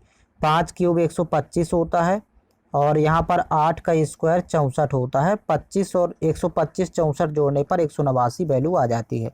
सेम इसमें सेकंड में भी देखिए, यहाँ 6 का क्यूब और 7 का स्क्वायर, 6 का क्यूब यहाँ पर करेंगे और प्लस 7 का स्क्वायर, 6 का क्यूब 216 और 7 स्क्वायर 49। यहाँ जब दोनों को प्लस करते हैं तो यहाँ पर वैल्यू आ जाती है 265, यहाँ पर 265 प्राप्त हो जाएगा। तो सेम यही प्रोसेस आपको लगाना है नेक्स्ट वाले में, लास्ट में 7 का क्यूब और 9 का स्क्वायर करेंगे। यहाँ 7 का क्यूब करेंगे और 9 का स्क्वायर, 7 क्यूब 343 होता है, यहाँ पर 343 और 9 स्क्वायर 81 होता है। जब यहाँ पर जोड़ेंगे तो 3 1 4, इकाई में 4 प्राप्त करना है, तो ये 424 दिया हुआ है, जोड़ने पर आएगा 424। विकल्प 4 करेक्ट है। नेक्स्ट क्वेश्चन देखेंगे, क्वेश्चन नंबर 3 है, उस विकल्प का चयन करें जिसमें दी गई आकृति सन्निहित है, आकृति को घुमाने की अनुमति नहीं है। तो देखिए ये आकृति यहाँ पर आपके सामने दी गई है और ये आकृति किस विकल्प में सन्निहित है, तो आपको विकल्प का सहारा लेना होगा। तो विकल्प को देखने पर पता चल रहा है कि विकल्प 3 में ये आकृति सन्निहित है। देखिए बाकी आकृतियाँ ये गलत हैं, विकल्प 3 में ही ये आकृति आपको दिखेगी। नेक्स्ट क्वेश्चन है, यदि दर्पण को निम्न आकृति के अनुसार ए बी पर रखा जाता है तो दी गई आकृति का दर्पण निर्मित सही प्रतिबिंब चयन करें। यहाँ पर देखिए यदि ए बी पर रखेंगे तो लेफ्ट टू राइट यहाँ पर कुछ लेटर चेंज हो जाते हैं, लेफ्ट टू राइट ही चेंज करते हैं और कुछ लेटर भी परिवर्तित हो जाते हैं। तो देखिए यहाँ पर देखिए सी है तो सी यहाँ पर आ जाएगा राइट साइड, लेकिन इसकी आकृति चेंज हो जाएगी। डी आ जाएगा लेफ्ट साइड, तो ये भी आकृति चेंज हो जाएगी, लेफ्ट टू राइट होता है। ई आ जाएगा, ये बी ई बीच में ही रहेगा लेकिन आकृति चेंज होगी। बी देखिए यहाँ पर आ जाएगा राइट में, लेकिन इसकी आकृति चेंज हो जाएगी। और ए भी आ जाएगा लेफ्ट में इधर साइड, तो ये भी आकृति चेंज होगी, अतः विकल्प फर्स्ट करेक्ट है। यहाँ पर कुछ आकृति चेंज हो जाती है लेफ्ट टू राइट, जैसे बी इस तरह है तो ये दर्पण प्रतिबिंब में ऐसे दिखेगा, इसी प्रकार सी ऐसा है तो दर्पण प्रतिबिंब में इस तरह दिखेगा। तो आपको ये चेक कर लेना है। नेक्स्ट क्वेश्चन है,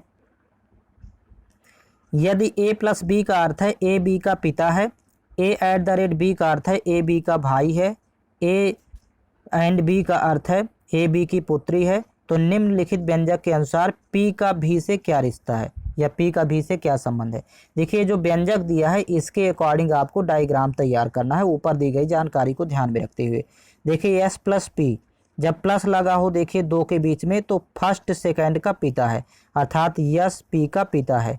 तो यस को ऊपर लिखेंगे और पी को नीचे लिखेंगे और इसका प्लस बनाएंगे क्योंकि ये पुरुष है, महिला के लिए माइनस। फिर देखिए यहाँ पर P प्लस आर है, तो यानी P आर का पिता है, तो यहाँ पर इसको प्लस कर देंगे और R को नीचे लिख लेंगे। फिर नेक्स्ट देखिएगा r@q। अब जब @ लगा रहा होता है तो फर्स्ट सेकंड का भाई है, मतलब R Q का भाई है, तो R को यहाँ प्लस कर लेंगे, Q का भी जेंडर पता नहीं है। फिर QNT, तो यहाँ पर देखिए जब एंड लगा हो फर्स्ट सेकंड के बीच में तो A B की पुत्री यानी फर्स्ट सेकंड की पुत्री है, तो यानी यहाँ पर हो जाएगा Q T की पुत्री है, तो यहाँ पर T की पुत्री है तो आपको इसके बगल में T को लगाना होगा, यहाँ पर माइनस कर देंगे इसको, इसका जेंडर माइनस हो जाएगा क्योंकि ये हस्बैंड वाइफ है। जब ये पुत्री ये देखिए यहाँ पर P की पुत्री है तो T की भी पुत्री होगी, अर्थात ये हस्बैंड वाइफ है, यहाँ पर माइनस इसको भी लगाएंगे। फिर आगे देखिए T एंड V का मतलब होगा T भी की पुत्री है, तो T भी की पुत्री है, तो देखिए यहाँ पर ये तो इसका पुत्र है और ये पुत्र वधू है, तो यहाँ पर T इसको यहाँ पर अलग से लिखेंगे, यहाँ T लिख देंगे, T भी की पुत्री है, सॉरी यहाँ पर भी आएगा, T भी की पुत्री है। अब कह रहा है कि निम्नलिखित व्यंजक के अनुसार P का भी से क्या संबंध है, तो यहाँ पर देखिए यहाँ पर ये इसकी पुत्री है T और पुत्री का ये पति है, तो ये दामाद हो जाएगा, और यहाँ पर भी ये तो सास या ससुर, तो इसके बारे में पूछा है कि P का भी से क्या संबंध है, तो यहाँ दामाद होगा, ऑप्शन 4 करेक्ट है। आपको पहले डायग्राम बनाना होगा, डायग्राम के अकॉर्डिंग ही आंसर निकाल पाएंगे। नेक्स्ट क्वेश्चन है, उस विकल्प का चयन करें जो चौथी संख्या से उसी तरह संबंधित है जैसे पहली संख्या दूसरी संख्या से संबंधित है और पांचवी संख्या छठी संख्या से संबंधित है। यहाँ पर देखिए पहली दूसरे से किस प्रकार संबंधित है, तो यहाँ पर देखिए 15 में कितने का गुणा करेंगे, तो देखिए 13 का, 15 एकम 15, फिर 4 45, 15 तिया 45, तो देखिए 13 का गुणा किया है सेकंड में तो फर्स्ट आ गया। इसी प्रकार यहाँ भी 13 का ही गुणा किया है, 21 × 13, देखिए 13 एकम 13, 13 दूनी 26, 1 27। सेम इसी तरह 19 में 13 का गुणा करेंगे तो फर्स्ट संख्या आ जाएगी, तो देखिए 19 तिया 57 की 7, इकाई में 7 है अर्थात 247, 19 × 13 करने पर। नेक्स्ट क्वेश्चन है, स्वेटर का जो संबंध ऊन से है सिक्के का वही संबंध रिक्त स्थान से है। देखिए जिस प्रकार स्वेटर ऊन से बनाया जाता है उसी प्रकार सिक्के धातुओं से बनाए जाते हैं, ऑप्शन 4 करेक्ट है। नेक्स्ट क्वेश्चन, एक कागज को विशेष तरीके से मोड़ा जाता है और उसमें कई सारे छेद बनाए जाते हैं। जब कागज को खोला जाता है तो वह प्रश्न आकृति की तरह दिखेगा। तो दिए गए विकल्पों में से उस आकृति का चयन करें जो यह दर्शाती है कि कागज को किस तरह मोड़ा गया और छेद बनाए गए ताकि ये आकृति यहाँ पर दिखाई दे। तो विकल्प का सहारा लेंगे, यहाँ पर देखिए कुछ छोटे आयत भी हैं और बड़े आयत भी हैं, तो उसके अकॉर्डिंग देखें तो विकल्प का सहारा लेने पर देखिए यहाँ पर 4th विकल्प करेक्ट होगा। यहाँ पर क्योंकि कुछ छोटी भी हैं, 4 छोटे हैं और 4 बड़े हैं, तो जब इसको ओपन करेंगे तो आपका यहाँ पर आंसर प्राप्त हो जाएगा। नेक्स्ट क्वेश्चन है, अक्षरों के उस संयोजन का चयन करें जिसे दी गई श्रृंखला में रिक्त स्थानों पर क्रमिक रूप से रखने पर श्रृंखला पूरी हो जाती है। यहाँ पर विकल्प का ही सहारा लेंगे, एक एक विकल्प रख के देख लेंगे। जैसे इसका सेकंड करेक्ट है तो देखिए फर्स्ट यहाँ पर यस रखेंगे, फिर यहाँ पर यस होगा, फिर इसके बाद लिखेंगे टी, फिर इसके बाद होगा यू और इसके बाद होगा आर और आर, तो यहाँ पर भी आर होगा, यहाँ पर भी आर होगा। अब देखिए 3-3 लेटर यहाँ पर 3-3 का ग्रुपिंग कर लेंगे क्योंकि लेटर काउंट करने के बाद यहाँ पर 3-3 का ही बनेगा, तो आर एस टी, फिर देखिए एस टी यू, फिर टी यू आर, यहाँ पर क्रम रहेगा यू आर एस और आर एस टी, देखिए ये क्रम बन जाता है, तो अतः विकल्प सेकंड करेक्ट है। तो यहाँ पर 3-3 के ही पेयर बनाएंगे क्योंकि यहाँ पर 3, 3, 6, 3, 9, 3, 12, 3, 15 लेटर हैं, तो 3-3 का ही उचित होगा। नेक्स्ट क्वेश्चन है, एक विशिष्ट कूट भाषा में देखिए यहाँ पर एक शब्द दिया गया है, उसको कोड कर दिया इस रूप में, तो सेम इसी कूट भाषा में फैसिलिएशन का कोड क्या होगा। तो देखिए यहाँ पर यदि फर्स्ट शब्द को देखें तो यहाँ 4-4 लेटर को विपरीत क्रम में लिखा है, यहाँ पर आप देख सकते हैं 4-4 लेटर। देखिए DEAC को लिखा है CAED, यहाँ से लिखा है CAD। सेम इसी प्रकार सेकंड यहाँ 4 लेटर हैं, फर्स्ट 4 में देखें तो AVIT लिख दिया है, देखिए 4 लेटर छोड़े तो AVIT, और लास्ट 4 लेटर को यहाँ से लिखा है विपरीत क्रम से पूरे अक्षर, तो NOIT। सेम इसी प्रकार इसमें प्रथम 4 को लिखेंगे तो ICAF होगा, यहाँ पर देखिए ICAF, तो यहाँ पर देखिए ICAF है। फिर यहाँ पर 4 लेटर को विपरीत क्रम में लिखेंगे तो ATLIL, यहाँ ATIL, और लास्ट 4 लेटर को विपरीत क्रम में लिखेंगे तो NOIT होगा, यहाँ पर NOIT। ऑप्शन 4 करेक्ट है। नेक्स्ट क्वेश्चन, उस सही विकल्प का चयन करें जो दिए गए शब्दों को उस क्रम में दर्शाता है जिस क्रम में वे अंग्रेजी शब्दकोश में दिखाई पड़ते हैं। यहाँ पर देखिएगा, यदि फर्स्ट पहले देखें, फर्स्ट 4 लेटर सब में समान है तो 4 लेटर से पता नहीं चलेगा। देखिए सभी में 4 लेटर समान है। तो 5वां लेटर देखेंगे तो यहाँ पर देखिए B है 5वां लेटर, जो कि पहले आएगा शब्दकोश में, तो पहले आएगा 5 नंबर क्रम। फिर इसके बाद देखिएगा, इसके बाद 5वां लेटर बाकी में देखें तो यहाँ पर हो जाएगा, देखिए सेकंड में देखें तो यहाँ पर G है जो कि पहले आता है, तो फिर इसके बाद आएगा सेकंड। फिर इसके बाद G के बाद आता है L अंग्रेजी वर्णमाला में, तो जो कि फर्स्ट में है, तो इसके बाद आएगा फर्स्ट नंबर। फिर इसके बाद आगे बढ़ेंगे तो यहाँ पर देखिए चौथे में है R, L के बाद R, तो यहाँ पर R तीसरे में भी R, तो RA और RI, तो पहले चौथा आएगा फिर तीसरा आएगा। यहाँ 4 लिखेंगे फिर 3, यही इसका क्रम होगा अंग्रेजी शब्दकोश के अनुसार। तो इसका विकल्प 4 करेक्ट है, 5 2 1 4 3। नेक्स्ट क्वेश्चन है, दिए गए विकल्पों में से उस संख्या का चयन कीजिए जो दी गई श्रृंखला में प्रश्न चिन्ह के स्थान पर प्रतिस्थापित हो सकती है। यहाँ पर देखिएगा ये जो सीरीज है, तो फर्स्ट में देखिए यहाँ पर मल्टीप्लाई किया है 1 का, 7 एकम 7। फिर यहाँ पर गुणा किया है देखिए 1.5 का, मल्टीप्लाई किया है 1.5, तो देखिए 15 सत्ते 105 होता है, अर्थात 10.5। फिर यहाँ पर गुणा किया है 2 का, तो 10.5 का 2 से गुणा करने पर 21 आएगा। फिर यहाँ पर गुणा किया है 2.5 का, 0.5 बढ़ा करके गुणा कर रहा है, तो 2.5 का जब गुणा करेंगे तो 52.5। अब यहाँ पर गुणा कर देंगे 3 का, 0.5 और बढ़ाएंगे तो 3 का मल्टीप्लाई, तो 3 पचे 15, यहाँ पर जब आप गुणा करेंगे फिर 3 दूनी 6 1 7, और यहाँ पर 3 पचे 15, 157.5 इसका आंसर हो जाएगा। विकल्प 3 करेक्ट है। नेक्स्ट क्वेश्चन है, दिए गए विकल्पों में से वह संख्या चुने जो निम्नलिखित श्रृंखला में प्रश्नवाचक चिन्ह के स्थान पर आ सकती है। यहाँ पर देखिएगा 3 से 15 हो गया तो 5 का गुणा करेंगे, 3 पचे 15, फिर 15 60 हुआ तो 4 का गुणा करेंगे, देखिए कि घटते क्रम में गुणा हो रहा है। फिर 60 से 180 हुआ तो 3 का गुणा करेंगे, 6 3 18 180। अब यहाँ पर 2 का गुणा करेंगे लास्ट में, 18 दूनी 36 और 1 0, 360 हो जाएगा इसका आंसर। विकल्प 3 करेक्ट है। नेक्स्ट क्वेश्चन है, उस बेनारेख का चयन कीजिए जो निम्न वर्गों के मध्य के संबंध का सर्वश्रेष्ठ निरूपण करता है। देखिए यहाँ पर 3 शब्द है, वाहन, ट्रक और कार। तो देखिए इसके लिए उचित बेनारेख होगा, देखिए इस टाइप से बनेगा। बाहर वाले डायग्राम को यहाँ पर वाहन लिखेंगे, और ट्रक और कार दोनों वाहन ही है, तो इसको ट्रक फर्स्ट को और सेकंड को यहाँ पर लिख लेते हैं कार। आपको ये डायग्राम सर्च करना है। तो विकल्प में देखिए यदि, तो विकल्प में देखिए ऑप्शन नंबर 4 करेक्ट है। नेक्स्ट क्वेश्चन है, उस विकल्प का चयन कीजिए जिसका तीसरे पद से वही संबंध है जो दूसरे पद का पहले पद से है। यहाँ पर देखिएगा फर्स्ट यहाँ 2 शब्द लिखे हुए हैं, तो पहले यहाँ पर देखिए लिख लेते हैं दोनों शब्दों को। देखिए फर्स्ट में यहाँ पर देखिएगा 3 लेटर यहाँ पर पेयर बना लेते हैं 3 का, और यहाँ पर देखिए +1 करेगा यस में, तो यहाँ पर देखिए टी लिखा है, मतलब यहाँ विपरीत क्रम में भी लिखना है और प्लस भी करना है। 3 का पेयर बना के ए में +1 करेगा, तो देखिए यहाँ पर लिख दिया है विपरीत क्रम में। ओ एन में +1 करेंगे तो ओ आएगा जो कि यहाँ लिखा है। इसी प्रकार आई में +1 करेंगे तो आई जे होता है, तो देखिए विपरीत क्रम में लास्ट में लिखा है। टी में +1 करेंगे तो यू हो गया, वाई में +1 करेंगे तो यहाँ जेड हो गया।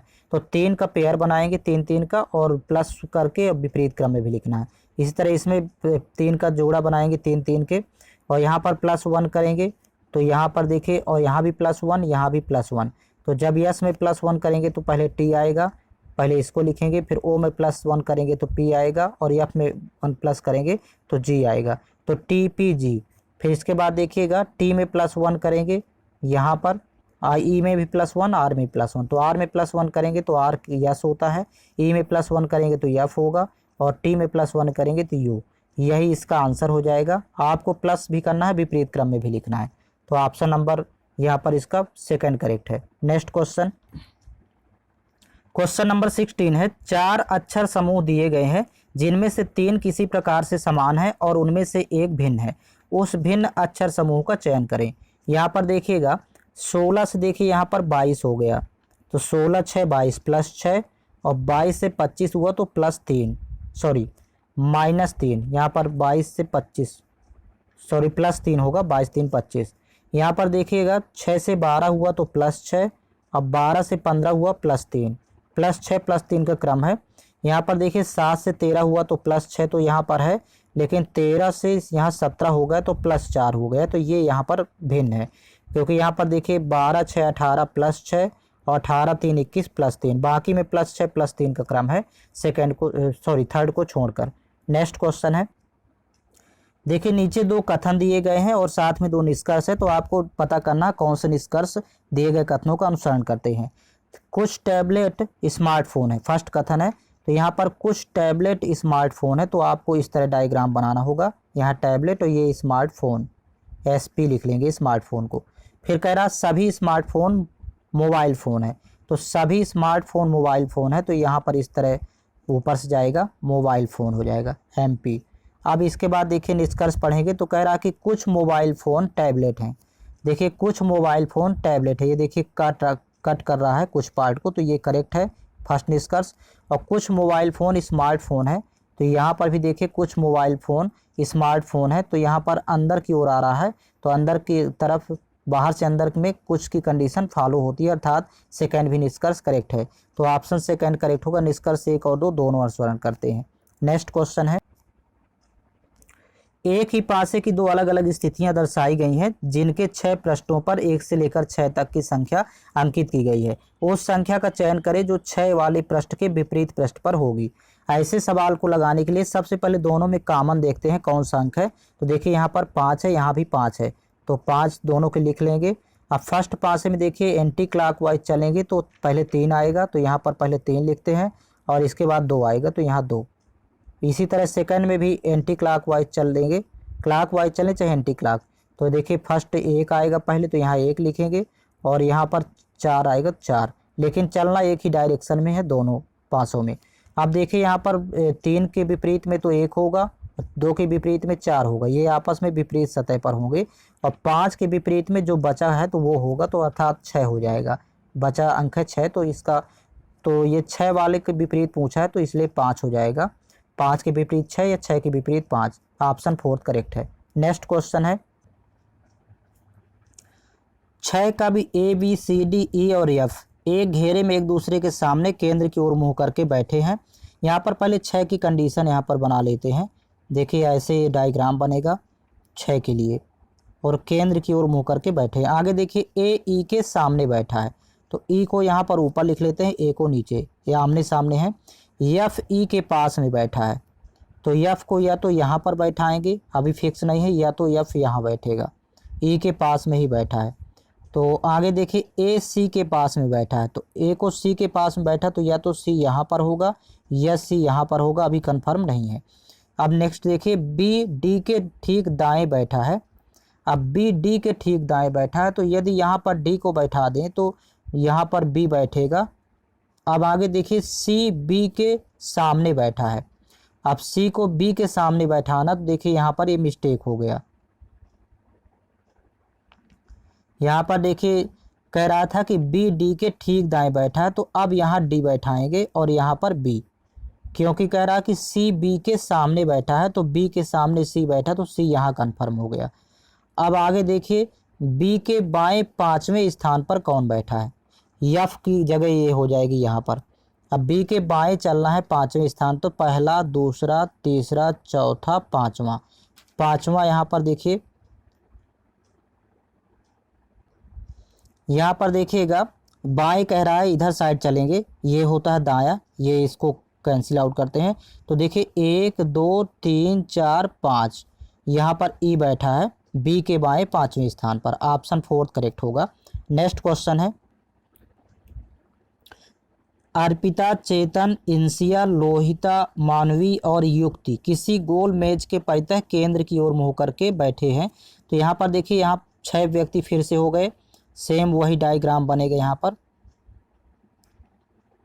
अब यहाँ पर देखिए चेतन ठीक मानवी के दाएं पड़ोस में बैठा है, चेतन मानवी के ठीक दाईं ओर बैठा, तो यहाँ पर चेतन को इंडिकेट करेंगे सी से, मानवी को एम से। चेतन मानवी के दाईं ओर बैठा है। फिर नेक्स्ट देखिएगा, कह रहा कि अर्पिता ठीक इंसिया और युक्ति के बीच में बैठी है। अर्पिता इंसिया और युक्ति के बीच में बैठी है, तो यहाँ पर देखिए अर्पिता या तो यहाँ बैठ सकती है या फिर अर्पिता यहाँ बैठ सकती है, क्योंकि दो के बीच में बैठाना है। अभी कंफर्म नहीं है, लेकिन बैठी है इंसिया और युक्ति के बीच में। युक्ति ठीक मानवी के दाएं दूसरे स्थान पर बैठी है। मानवी के दाएं दूसरे स्थान पर युक्ति है, तो यहाँ युक्ति लिख देंगे, क्योंकि ये मानवी है तो पहला दायां दूसरा दायां कहलाएगा। और आगे देखिए, कह रहा कि अर्पिता इंसिया और युक्ति के बीच में है, तो इंसिया यहाँ पर करते हैं, युक्ति यहाँ पर, तो अर्पिता यहाँ पर बैठ जाएगी। अब एक बची लोहिता, तो लोहिता यहाँ पर लिख देंगे, यल यहाँ पर बैठा देंगे। कह रहा है कि लोहिता और अर्पिता के बीच में कौन बैठा है या बैठी है, तो देखिए लोहिता और अर्पिता के बीच में इंसिया बैठी है। हाँ, यहाँ पर देखिए ऑप्शन सेकेंड करेक्ट होगा। नेक्स्ट क्वेश्चन है, दिए गए विकल्पों में से उस आकृति का चयन करें जो निम्नलिखित आकृति श्रृंखला में प्रश्नवाचक चिन्ह के स्थान पर आ सकती है। यहाँ पर देखिए फर्स्ट आकृति से सेकंड में जब जाएं तो देखिए एक काला आकृति है, काला का आयत यहाँ वृद्धि हो गई और ये दोनों देखिए रेखा इस तरह बनी हुई है। फिर थर्ड में जाएंगे तो देखिए सेम फिर फर्स्ट वाली जैसे प्राप्त हो गई, लेकिन यहाँ पर देखिए वाइट, यहाँ पर सफ़ेद, काला आयत फिर सफ़ेद, एक आयत बढ़ रहा है कलर चेंज करते हुए। लेकिन थर्ड में देखिए फर्स्ट वाली जैसे आकृति आ गई। फिर फोर्थ में देखिए सेकंड जैसे आएगी, सेकंड आकृति जैसे आएगी, लेकिन एक आयत यहाँ पर भी बढ़ जाएगा। यदि यहाँ पर देखिए फिर से पुनः यहाँ पर काली आकृति आ जाएगी। तो ये ऑप्शन नंबर थर्ड में दिया हुआ है। नेक्स्ट क्वेश्चन है, किसी कूट भाषा में जिंजर को 30-30 और रेडिश को 23-36 के रूप में लिखा जाता है, तो उसी कूट भाषा में टोमेटो को किस प्रकार लिखा जाएगा। यहाँ पर देखिएगा जैसे 30-30 है, तो हो सकता है प्रथम 3 का क्रमांकिक मान का योग 30 आएगा, तो देखिए 9 7 16, 16 14 23। और यहाँ पर भी देखिए अंतिम 3 का क्रमांकिक मान का योग, तो 7 5 12, 12 18 30। तो क्रमांकिक मान का योग यहाँ पर लिखा है 3 लेटर का। यहाँ पर RAD जोड़ेंगे तो 23 आएगा, क्योंकि 18 के 19, 19 4 23, और ISH को जोड़ेंगे तो 36 आएगा। इसी प्रकार यहाँ पर फर्स्ट 3 को जोड़ें और लास्ट 3 को जोड़ें, तो यहाँ पर लास्ट 3 को ही जोड़ लेते हैं, तो यहाँ पर 20 1 21 और 21 15 होता है 36, जो कि दिया है यहाँ पर लास्ट 3 का 36 ऑप्शन फोर्थ में। फर्स्ट 3 का जोड़ेंगे तो 48 आएगा। 3 लेटर के क्रमांकिक मान का योग लिखेंगे। नेक्स्ट क्वेश्चन है, यदि ए का अर्थ प्लस है, बी का अर्थ माइनस है, सी का अर्थ गुणा और डी का अर्थ भाग हो, तो दिए गए व्यंजक का मान क्या होगा। यहाँ पर देखिए सभी लेटर का पहले चिन्ह परिवर्तित कर देंगे, तो ए की जगह प्लस लिखना है तो यहाँ पर प्लस हो जाएगा, और सी की जगह देखिए गुणा है तो यहाँ पर हो जाएगा गुणे का सिंबल, बी का माइनस है तो यहाँ माइनस होगा, और यहाँ पर देखिए यहाँ भी माइनस होगा, ए का प्लस है तो यहाँ प्लस कर लेंगे, और डी का दिया है देखिए भाग, तो यहाँ पर भाग का सिंबल। अब इसके बाद इस सवाल को सॉल्व करेंगे, तो देखिए यहाँ पर हो जाएगा 12, फिर प्लस यहाँ पर तो प्लस 9, फिर यहाँ पर सी का मतलब गुणा है तो गुणे, फिर ब्रैकेट में देखिए 17 - 6 हो जाएगा, यहाँ 17 - 6, फिर इसके बाद माइनस यहाँ पर बी का माइनस होगा, फिर 24 प्लस यहाँ पर लिखेंगे 24 प्लस यहाँ पर 28/7 ब्रैकेट में है 28/7। इस व्यंजक को सॉल्व कर लेना है। तो 17 में जब 6 घटाएंगे तो यहाँ पर वैल्यू बचेगी 11, और 11 गुणे 9 करेंगे तो 11 नहीं है 99, तो 12 प्लस यहाँ पर 99 होगा, माइनस यहाँ पर 28/7 करेंगे 4, तो 24 में 4 घटाएंगे तो 20 होगा, माइनस का 20। अब इसको देखिए जोड़ेंगे आपस में तो 9 2 11 1, 9 1 10, यहाँ पर हो जाएगा 101। 101 में जब 20 माइनस करेंगे तो यहाँ वैल्यू 91 बचेगी, जो कि ऑप्शन फर्स्ट करेक्ट है। नेक्स्ट क्वेश्चन है,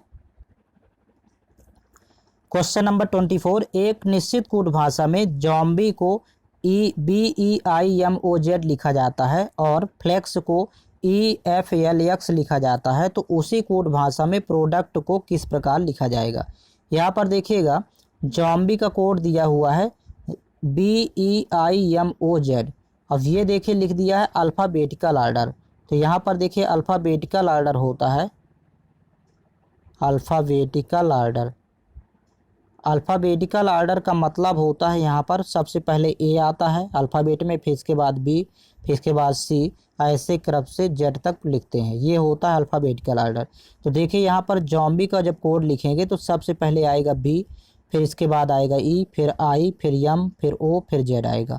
सेम इसी प्रकार फ्लेक्स को भी देखिए लिखा है अल्फ़ाबेटिकल ऑर्डर में, तो पहले ई आएगा, फिर इसके बाद एफ आता है, फिर एल, फिर एक्स। तो उसी तरह प्रोडक्ट में भी अल्फ़ाबेटिकल ऑर्डर में लिखेंगे तो सबसे पहले आएगा सी यहाँ पर, फिर इसके बाद आएगा डी, तो देखिए सी डी, फिर आएगा ओ, तो यहाँ ओ लिखा है, फिर इसके बाद आएगा पी, तो ये पी लिखा है, फिर इसके बाद आता है आर, तो ये लिखा है आर, और इसके बाद टी और फिर यू, तो ये टी और यू।